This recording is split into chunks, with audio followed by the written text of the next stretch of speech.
کیا زبردست. یہ بات اسی لیے میں کہہ رہا تھا مجھے 5 منٹ دیتے ہیں. آپ مجھے کال میری کاٹنا چاہ رہے تھے لیکن میں نے آپ سے ریکویسٹ کی تھی. جناب مجھے نہیں پتا تھا نا کہ آپ دھوتی کھولنے والے ہیں. مجھے لگا ہم کو پتا نہیں تھا آپ دھوتی کھولنے کے لیے آئے. ہم کو لگا تھا کہ آپ وہ نارمل مومن ہے. اور جس طرح سے یہ چیزیں پھر انہوں نے کتابیں بعد میں گھڑی. جے ہند، سلام، نمستے میرے دوستوں. میں تحفہ ایکس مسلم.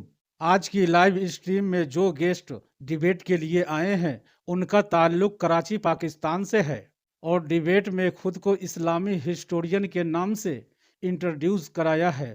جیسا کہ انہوں نے بتایا فرسٹ ٹائم ساحل بھائی کی لائیو اسٹریم میں اس مہاشے نے جوائن کیا ہے. اس پاکستانی اسلامی ہسٹورین نے اسلام کے 1400 سال کی ہسٹری کو بے حد انوکھے انداز میں ایکسپلین کیا ہے جسے سن کر آپ سچ مچ دنگ رہ جائیں گے. اس بھائی نے چند منٹوں میں اللہ، رسول، قرآن اور قرآن کی آیتوں کو بھائی بے حد سرل بھاشا میں ایکسپلین کر دیا ہے. گجب بھائی نے دھوتی کھولی ہے جسے سن کر آپ بھی بول پڑیں گے میری طرح واہ بھائی واہ. کیوں یقین نہیں ہوتا؟ تو آئیے دیکھ ہی لیتے ہیں. اگر چینل پر نئے ہیں تو سبسکرائب کر کے بیل آئیکن کے نشان کو بس چھو لیں. ہماری ویڈیوز کو زیادہ سے زیادہ واچ کیجئے، ہمیں سپورٹ ملے گا. اور ساتھ میں ویڈیو کو لائک، شیئر اور کومنٹ بھی کیا کریں. شروع کرتے ہیں آج کی ڈیبیٹ. اسلام ہسٹری صاحب آپ سننا چاہیں گے کوئی صورت وغیرہ ویریفائی ہاں کریں؟ سنا دیجیے. بسم اللہ الرحمن الرحیم. علم تر کیف فعل ربک باصحاب الفیل علم یجعل کیدہم فی تدبیر وارسل علیہم طیرا ابابیل ترمیہم بحجارۃ من سجیل فجعلہم کعصف مأکول. صحیح ہے، بہت زبردست. مقصد یہ ہے کہ بہت عرصے بعد اور فرسٹ ٹائم آپ کے ساتھ جڑا ہوں اور بہت ویٹ کرنے کے بعد تو 5 منٹ تو آپ دے سکتے ہیں نا. تو کہنے کا مقصد ہے کہ اس وقت کے مسلمانوں نے جو کچھ بھی کیا اس کا ان کو پورا پورا بدلہ ملا. اس کی مثال یوں ہے کہ انہوں نے جو بھی قافلے لوٹے، جو بھی عورتوں کو اٹھایا، جو کچھ بھی انہوں نے حرکتیں کری اس کا پورا بدلہ ان کو اس طرح سے ملا. اور جیسے کہ انہوں نے بنو قریظہ میں اتنا نقصان پہنچایا، اتنا ظلم ڈھایا، اس سے پہلے تبوک میں، اس سے پہلے خیبر میں، جہاں جہاں بھی انہوں نے کیا اس کو بدلہ ان کو اس طرح سے ملا کہ جیسے ہی نبی کی وفات ہوئی تو عرب کی گرمی میں 3 دن ان کا جسم اسی جگہ پر اسی کمرے میں حجرے میں رکھا رہا. بالکل بالکل ٹھیک ہے نا. اور کوئی بھی ایسا نہیں تھا کہ جو ان کو طریقے سے دفناتا، نماز جنازہ کوئی کچھ نہیں کیا، بلکہ یہ سارے کے سارے جا کر وہ بنی سعیدہ کوئی جگہ ہے وہاں پر جا کر یہ اپنی بحث میں الجھ گئے تھے کہ انصار کا خلیفہ بنے گا یا قریش کا خلیفہ بنے گا. اس میں یہ الجھے ہوئے تھے. ٹھیک ہے نا. اچھا، زبردستی انہوں نے ابو بکر کو خلیفہ بنایا. خلیفہ بننے کے بعد یہ سچویشن ہو گئی کہ باغ فدق کے اوپر ان کا پہلا پھڈا ہوا نبی کی فیملی سے. اب آپ یہ دیکھیں یہ باغ فدق آیا کہاں سے تھا؟ یہ آیا تھا بنو قریظہ سے. ان کے پاس تو اتنی عقل نہیں تھی کہ یہ چاول کا ایک دانہ بھی اگا سکتے، کوئی ایک گندم کا دانہ اگا سکتے. ان کو تو قبضے کرنا آتے تھے، ادھر قبضے، ادھر حملے، ادھر غنیمت، ادھر عورتیں، یہ آتا تھا. صحیح بات. تو وہ جو باغ فدق تھا وہ ان کی حلق کی ہڈی اس طرح سے بنا کہ اس کے اوپر ان کا پہلا پھڈا ہوا اور بی بی فاطمہ کو انہوں نے شہید کر دیا، گھر کو آگ لگا دی. جتنا ہم نے کتابوں میں پڑھا ہم تو وہی بات بتا رہے ہیں جتنا ہم نے سنا، ہم اپنی طرف سے کچھ نہیں کہہ رہے. اچھا، اب آپ دیکھیں کرما کام کیسے کر رہا ہے. کرما جو بھی ہے، جو بدلہ لیتا ہے، وہ کام کیسے کر رہا ہے. انہوں نے اتنے ظلم ڈھائے تھے، لازماً بدلہ تو ملنا تھا ان کو.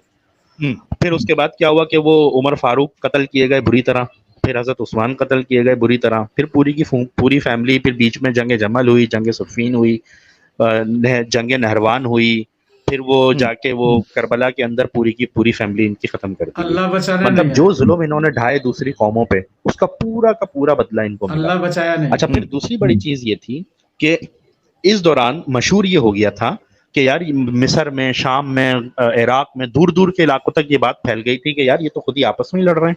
یہ بالکل ایسی بات ہے کہ آج اگر مسلمانوں کو پتہ چل جائے کہ یہ جو قادیانی ہیں یہ آپس میں لڑ کے مر رہے ہیں تو مسلمان کیا بولیں گے؟ اچھا ہے مرے، جھوٹے نبی کو مانتے تھے، مرزا کو، اچھا مرے.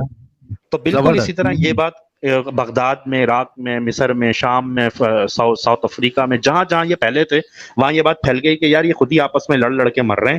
تو جو دوسری قوموں کے لوگ تھے، جو کرسچن تھے، جو یہودی تھے، جو بدھسٹ تھے، جو بدھ کی پوجا کرنے، وہ کہتے تھے اچھا ہے مریں. اپنے آپ کو پتہ نہیں کیا سمجھتے تھے، ہمیں کافر بولتے تھے، ہمیں مشرک بولتے تھے، ہمیں نجس بولتے تھے، اچھا ہے مریں. تو ان کا یہ حال ہو گیا تھا، یہ آپس میں لڑ کے. تو اس میں امیہ کا دور بھی گزرا، پھر عباسیوں کا دور آیا، تو عباسیوں نے کیا کیا، پھر حدیثیں بنانا شروع کری، کیونکہ اتنا بدنما داغ ان کے اوپر لگا تھا، اتنا گندا ان کا چہرہ ہو گیا تھا کہ وہ صاف کرنا تھا. تو اس نے حدیثیں بنائی، بھائی مسلمان بھائی ہوتا ہے، ایک دوسرے کی جان و مال حرام ہے، اس طرح کی الٹی سیدھی حدیثیں انہوں نے خوب بنائی کہ کسی طرح ایک محبت دوبارہ سے پیدا کی جائے، جس میں یہ بری طرح ناکام ہوئے. اس کا رزلٹ یہ نکلا کہ مختلف فرقے بننا شروع ہوئے، فرقے، پھر معتزلہ، پھر فلانا. تو کہنے کا مقصد ہے کہ جیسے آپ ابھی بات کر رہے تھے نا تھوڑی دیر پہلے کہ یہ تو آپس میں فرقوں میں بٹے ہوئے ہیں، یہ ایک کب ہیں، تو میں آپ کو یہ بتا رہا ہوں کہ انہوں نے جو ظلم و ستم ڈھائے غیر قوموں کے اوپر، آیتیں بنا کے لانا، پھر ان کی اس طرح کی تعویلیں پیش کرنا، تو وہ کمرے میں جاتے تھے آیتیں بنا کے لے آتے تھے فوراً، تو اس کا رزلٹ یہ نکلا کہ یہ آپس میں لڑ کے مرنا شروع ہو گئے. مقصد یہ بتانے کا ہے آپ کا کہ اچھا سکون اس کے بعد بھی نہیں ملا، اس کے بعد کیا ہوا کہ پھر وہ ایک پوائنٹ. اچھا آپ ان لوگوں کی باتیں کر رہے ہیں جن کے بارے میں رسول اللہ نے یہ کہا تھا کہ یہ بہترین. سر یہ عباسیوں نے بعد میں بنائی ہے، میں آپ سے وہی تو عرض کر رہا ہوں، یہ ساری عباسیوں نے یہ چیزیں بعد میں گڑی کہ ہم قرون اولا والے ہیں، ہم تو دنیا کے سب سے اچھے ہیں، ہم تو چاند ستارے ہیں، ہم تو فلانا ہیں، تاکہ جو نئے مسلمان ہو رہے تھے، جو نئی نسل تھی، ان کو یہ بتایا جائے کہ نہیں بھائی وہ ان کا تھوڑا بہت آپس کا اختلاف تھا، لیکن اصل میں تو مسلمان بہت اچھے ہوتے ہیں، صحابی بہت اچھے ہوتے ہیں. یہ تو بعد میں گڑی گئی ہیں چیزیں، یہ تو اس میں بھی چالاکی دیکھیے، جو پھر بعد میں جو علماء آئے اور جو آج کے ہمارے علماء ان کی چالاکی دیکھیے کہ وہ کہتے ہیں ہم سکوت اختیار کرتے ہیں، ہم یہ نہیں کہتے کہ کون صحابہ غلطی پہ ہے کون حق پہ، ہم سکوت اختیار کرتے ہیں. ارے بھائی وہاں جہاں جانے چلی گئی ختم ہو گئے. میں آپ کو ایک بات بتاؤں، نبی جب حیات تھے نا، زندہ تھے، اس وقت انہوں نے جتنے بھی غزوہ کیے، جتنے بھی انہوں نے غزوہ اور جو جنگیں لڑی، اس میں انہوں نے کتنا بندہ مارا ہوگا؟ 10,000 20,000.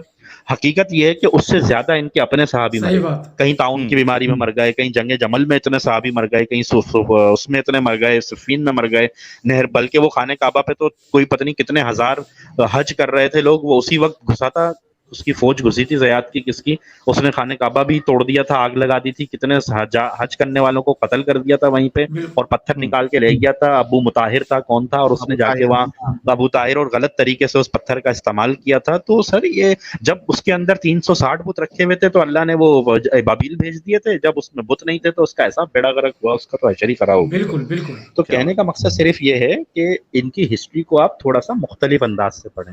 جب آپ مختلف انداز سے پڑھیں گے نا تو آپ کو نظر آئے گا کہ ظلم و ستم کا پورا بدلہ ان کو ملا جو انہوں نے حرکت کی، اور بعد تک ملتا رہا، مطلب وہ ختم نہیں ہوا. پھر وہ ان کو بدلہ کہاں ملا؟ جو انہوں نے بغداد کو بڑا اچھا شہر بنا دیا تھا، پھر تاتاری آئے، انہوں نے قتل کیے. اچھا اب آپ اس دوران یہ دیکھیں کہ قرآن پاک کا کیا حشر تھا. اس وقت کوئی پرنٹنگ پریس تو ہوتے نہیں تھے، تو یا تو ایک کاپی فلانے بادشاہ کے پاس، ایک کاپی فلانے بادشاہ کے پاس، وہ حجاج بن یوسف بیٹھا ہوا کبھی اس میں صبر لگا رہا ہے، کبھی زیر لگا رہا ہے، اپنی آیتیں ایڈ کر رہا ہے، کچھ آیتیں نکال رہا ہے. وہ سب سے بڑا قاتل تو حجاج بن یوسف ہے، جس نے جا کے صحاباؤں کو خوب قتل کیا تھا، دل بھر کے جسے کہتے ہیں نا. اس نے اپنی جو بھڑاس تھی، میں یہ سمجھتا ہوں ساحل کہ جن یہودیوں، جن کرسچن یا جن کفار مکہ جن کو یہ کہتے ہیں، ان لوگوں کے ساتھ جو انہوں نے ظلم کیا نا، انہوں نے پھر ان سے بدلہ اس طرح سے لیا کہ ان کے جو بچے کچے لوگ تھے ادھر ادھر کے قبیلوں کے، وہ جھوٹے کلمے پڑھتے تھے، وہ کہتے تھے ان کو کلمہ پڑھ کے ان کو ماریں گے. وہ ان کے اندر آتے تھے، الٹی سیدھی حدیثیں بیان کرتے تھے، ادھر کا واقعہ ادھر، ادھر کی بات ادھر، ادھر کی چیز ادھر، اور ان کو آپس میں لڑانا، ان کو ختم کر دیا انہوں نے اندر. اس بدلہ لینے کا اس کے علاوہ کوئی طریقہ ہی نہیں تھا ان لوگوں سے. تو انہوں نے اس کا خوب فائدہ اٹھایا، انہوں نے ایسے ہی جھوٹے کلمے پڑھے، کوئی مسجد کا امام بن گیا، کوئی گورنر کی سیٹ پہ بیٹھ گیا، کوئی کہیں بیٹھ گیا. اس نے جتنا نقصان وہ پہنچا سکتا تھا اس کو لازماً اپنی فیملی کا بدلہ لینا تھا، اپنے خاندان کا، اپنے قبیلے کا بدلہ لینا تھا، اور وہ اسی طرح لے سکتا تھا. تو یہ میں مختصر بس یہ بات تھی جو کرنے کی، باقی لوگ خود ہی کڑیاں ملاتے چلے جائیں، سمجھ میں آتا چلا جائے. صحیح، کیا زبردست یہ بات. اسی لیے میں کہہ رہا تھا مجھے 5 منٹ دیتے ہیں آپ، مجھے کال میری کاٹنا چاہ رہے تھے لیکن میں نے آپ سے ریکویسٹ کی تھی. جناب مجھے نہیں پتا تھا نا کہ آپ دھوتی کھولنے والے ہیں. مجھے لگا ہم کو پتا نہیں تھا آپ دھوتی کھولنے کے لیے آئے، ہم کو لگا تھا کہ آپ وہ نارمل مومن ہیں. اور جس طرح سے یہ چیزیں پھر انہوں نے کتابیں بعد میں گھڑی، بخاری نے پھر حدیثیں گھڑی، پھر ان کے مقابلے ہوتے تھے ادھر اسرائیل میں، فلسطین میں، پتہ نہیں کہاں یہ مقابلے کرتے تھے. وہاں وہ اپنے واقعات سناتے تھے یا اپنے جھوٹے واقعات سناتے تھے، یہ بولتے تھے نہیں یہ تو ایسا تھا. آپ وہ جاؤ، اس وقت لکھت میں تو کچھ تھا ہی نہیں، بول چل رہے ہوتے تھے. اب مثال کے طور پہ کسی نے کہہ دیا کہ یہ فلانی بات اس طرح سے, اب اس نے اس کی چین بھی بنا لی کہ یہ تو اس نے اس سے کہا تھا, آنا کر کے ایک چین بناتا چلا گیا. اب ویریفائی کہاں سے کرو گے؟ جاؤ کر لو جا کے ویریفائی جو بات میں نے کہہ دی. تو بخاری جا کے ایسے ہی لوگوں سے, ایک تو وہ مجھے سمجھ میں نہیں آتا, شروع کے بخاری صاحب کے جو شروع کے دن تھے وہ تو سارے نابینا میں گزرے, وہ جب اندھے تھے, کیا مسئلہ تھا ان کا. پھر انہوں نے جو ہے وہ کہتے ہیں کہ 25 لاکھ حدیثیں جمع کر لی. یار مجھے ایک بات بتاؤ, انسان اپنی 60 سال کی زندگی میں یا جو بھی ان کی 50 سال کی زندگی تھی اس کو تھوڑا ڈیوائڈ تو کرو. کوئی 25 لاکھ حدیثیں جمع کر سکتا ہے؟ عقل ہے؟ کوئی سوچنے کی بات ہے. اگر ایک دن میں آپ ایک آدمی سے بھی ملتے ہو, ایک دن میں آپ 2 آدمیوں سے بھی ملتے ہو, 3 آدمیوں سے بھی ملتے ہو, تو ذرا ملٹی پلائی تو کرو. 25 لاکھ کا فگر تو بیٹھتا ہی نہیں ہے. اور پھر جا کے اس کو ویریفائی کرنا کہ یہ حدیث, وہ فلانا ایک آدمی گھوڑے کو گھاس کھلا رہا تھا تو مجھے لگا کہ وہ دھوکہ دے گا. یہ تو ان کا طریقہ تھا حدیثیں جمع کرنے کا. اس طرح حدیثیں جمع ہوتی ہیں کہ گھوڑے کو گھاس کھلا رہا ہے اور فلانا کر رہا ہے. یہ چھوڑیں, ابھی کیا بات کریں آج, بس یہ ہے. اور پھر اس کے میری بیچ میں کافی علماء سے بحث بھی ہوئی. میں نے کہا جب ایک آدمی نے حدیثیں جمع کر لی تھی, بخاری صاحب نے کر لی تھی نا حدیثیں جمع, تو یہ شافعی کو کیا پڑی تھی حدیثیں جمع کرنے کی, ترمذی کو کیا پڑی تھی؟ پھر انہی کے اندر جا کے اپنا کنٹریبیوشن ایڈ کرتے, الگ سے کتابیں لے کے کیوں بیٹھ گئے؟ تو نفرت تو ان لوگوں میں اتنی تھی کہ ایک دوسرے کا چہرہ نہیں دیکھتے تھے. یہ حدیثیں کہاں سے وہ کریں گے؟ اور وہ الگ کتابیں بنا رہا ہے, حنبلی کی الگ کتاب, ترمذی کی الگ کتاب, اور فلانے کی الگ کتاب, 6-7 7 پتہ نہیں کتنی کتابیں بن گئی. اور تم بیٹھ کے ایک کتاب بناؤ حدیث کی, اس میں دیکھو کون سی کیا چیز ہے, اس کو ایک دفعہ ریسرچ کا کام کرو. سب الگ الگ بیٹھے اپنی کیا بولو. تو یہ سچویشن تھی. اس میں بھی آپ دیکھیے کہ حدیث کے معاملے میں بھی اختلاف ہے. ایک محدث جو ہے وہ اسی حدیث کو کہے گا ضعیف ہے, دوسرا کہے گا صحیح ہے, پھر تیسرا کہے گا نہیں بھائی دونوں غلط ہے, یہ حسن ہے. اس طریقے سے تو اس میں جو ان کو فائدہ دے رہی ہے نا, جو حدیث ان کو فائدہ دے رہی ہے وہ صحیح ہے, جہاں ان کی جہاں ان کو پھنستے ہیں حلق میں آ کے اٹکتی ہے وہ ضعیف ہے. اچھا اب آپ دیکھیں وہ حضرت عائشہ کا انہوں نے گھڑا ہوا واقعہ ہے, جھوٹا ہے جو بھی ہے, کہ وہ بکری نے آیتیں کھا لی, وہ رضاعت والی, دودھ پلانے والی, اور وہ رجم کرنے والی. اور بھائی جب تمہیں ساری آیتیں پتہ ہیں تو ڈالو نا پھر اس کے اندر. مطلب یہ بات تو تمہیں پتہ ہے نا کہ یہ قرآن کی آیتوں پر ڈالو اس کے اندر. پھر یہ کیوں بول لو بکری نے کھا لیا, پتے نے کھا لیا؟ آپ کو پتہ ہے نا ایک بات, لکھو اس کے اندر. نہیں, یہ اس طرح کی ان کی حرکت ہے, یہ چیز ہے, اس طرح انہوں نے قرآن جمع کیا ہے. اب ان کو موٹی کتاب بھی دکھانی تھی, بائبل موٹی تھی, تورات موٹی تھی, یہودیوں نے بہت ساری قصے جمع کیے ہوئے تھے. انہوں نے کہا ہمیں بھی تو اپنی کتاب موٹی دکھانی ہے, تو انہوں نے کیا کیا, ادھر کے قصے ادھر کے قصے, موٹی کتاب دکھانی ہے, کوئی 500-600 صفحے کی ہونی چاہیے. دیکھو ہمارا اسلام بھی تو 500-600 صفحے کا ہے, تو انہوں نے اس کو بھر دیا, واقعات سے بھر دیا. اچھا ایک ہی بات ریپیٹ کیے جا رہے ہیں, وہ جنت ہوگی اس کے نیچے شہد بہرا ہوگا, ایک ہی بات ریپیٹ کیے جا رہے ہیں. وہ صرف 700 دفعہ ریپیٹ کر دی یہی بات کہ جنت میں نہریں ہوں گی اور نیچے پانی بہرا ہوگا اور شراب بہری ہوگی. ایک ہی بات ریپیٹ کر کے اس کو موٹا کر دیا. پھر اس کے اندر یوسف علیہ السلام کا یہودیوں سے پورا واقعہ ایسے کہ ایسے لکھ کے ڈال دیا, ساری چیزیں اٹھا کے ایسی کی ایسے لکھ کے ڈال دی. اس طرح انہوں نے قرآن جمع کیا. یہی حال ان کا حدیثیں جمع کرنے کا تھا. یہ اس طرح سے عباسیوں کی اور امیوں کی گھڑی ہوئی حدیثیں. امیوں کے بارے میں تو سچ والا صاحب کہتے بھی ہیں, وہ لوگ تو وہ تھے, عیسائی تھے, کیونکہ انہوں نے تو جب مکہ فتح ہوا تھا, جو بھی ہوا تھا, تو سفیان نے اسلام تھوڑی قبول کیا تھا. انہوں نے کہا یار یہ کیا بلا آ گئی, فی الحال ہم جھوٹے ووٹے کلمے پڑھ لیتے ہیں, بعد میں ان کو دیکھیں گے. اور بعد میں انہوں نے دیکھا, انہوں نے کر کے دکھایا بعد میں سارا کام. یہ چیز تھی, بس یہ باتیں کرنے کی. بالکل آپ کی بات صحیح ہے. اور یہ کتاب موٹے والے اینگل سے تو میں کبھی سوچا ہی نہیں تھا کہ یہ کتاب موٹی کیوں کرنا ہے, لیکن آپ کی بات بالکل صحیح ہے کہ وہ ہر پنے میں تو وہ اللہ غفور الرحیم ہے, اللہ جاننے والا ہے, اللہ دیکھنے والا ہے. ارے سر آپ کوئی بھی آیت بنائیں, آپ لکھیں ہونڈا موٹر سائیکل, میں آپ کو بتاؤں آیت کیسے بنتی ہے. آپ لکھیں ہونڈا موٹر سائیکل 1 لیٹر میں 40 کلومیٹر بھاگتی ہے اور اللہ بہت غفور الرحیم ہے, ہو گئی, بن گئی آیت, بناتے چلے جاؤ. زبردست. یہ والا کانسیپٹ بہت زبردست. پھر سے بولو ذرا. کسی بھی بات کو یوں شروع کرو, اے ایمان والو موٹر سائیکل 40 کلومیٹر چلتی ہے 1 لیٹر میں, اور ان اللہ علی کل شیء قدیر. یہ لو آیت بن گئی. کتنی آیتیں بنوانی ہیں. زبردست. ارے بھائی تو بہت بھاری ہے بھائی. اور یہی معاملہ دکھنے میں بھی آتا ہے. وہ کچھ بات ہوئی نہیں کہ پھر بھائی ایسے ہی ہے نا بھائی. جتنی بھی آیتیں ہیں مدنی آیتیں جتنی بھی ہیں وہ ساری ریئیکشنری ہیں. وہ طلحہ بن زبیر نے کہہ دیا آپ کے انتقال کے بعد میں عائشہ سے شادی کروں گا, جو ان کا کزن تھا, ابی بکر نام تھا, کیا نام تھا, تو وہ جلدی سے گئے, نہیں تمہاری ماں ہے, پاگل ہو گیا, تیری ماں کے برابر ہی ہے. اچھا حضرت خدیجہ امہات المومنین نہیں ہے کیا, حضرت سودا نہیں ہے کیا, یہ آیتیں عائشہ کے وقت میں ہی آ رہی ہیں ساری, اس سے پہلے کیوں نہیں آ رہی. اچھا پھر ایک چیز یہ نوٹ کرو, حضرت خدیجہ کی حدیثیں کدھر ہیں, جو اسلام کی بنیاد ڈال رہی ہے, جو یہ بتا رہی ہے کہ کہاں سے کیا ہو رہا ہے, اس کی تو حدیثیں ہی نہیں ہے, جس کے ساتھ اتنا وقت گزارا ہے. عائشہ کے ساتھ 2-4 سال گزارے, آتا اسلام عائشہ سے لے لیا اٹھا کے. 8 سال گزارا ہے حضرت عائشہ کے ساتھ. 8 سال نہیں, سوری 9 سال. وہی تو پورا اسلام وہیں سے اٹھا لیا.